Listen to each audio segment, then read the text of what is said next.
கைதி 2 படத்துல தில்லி ஜெயிலுக்கு போகுறதுக்கு முன்னாடி என்ன பண்ணிக்கிட்டு இருந்தான்னு, அதை கலமும் தில்லிக்கும் நடுவுல என்ன சமாச்சாரம்னு தான் காட்ட போறாங்க நடிகர் கார்த்தி.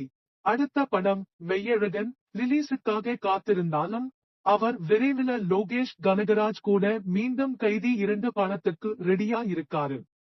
சமீபத்துல ஹைதராபாத்ல நடந்த ஒரு ஈவென்ட்ல 2025 படம் பக்கா துவங்கும் என சொல்லிட்டாரு. கமல்ஹாசன் நடிச்ச விக்ரம் விஜய் நடிச்ச லியோவும் ஹிட் ஆச்சு. இப்ப லோகேஷ் ராஜினி நடிக்கிற கூலி படத்துல கையிருக்காரு. அந்த படம் அடுத்த வருடம் ரிலீஸ் ஆகஸ்ட் போகுது. அப்புறம் அவர் அடுத்த படமே கைதி 2 தான் என எல்லாரும் எதிர்பார்க்கிறாங்க.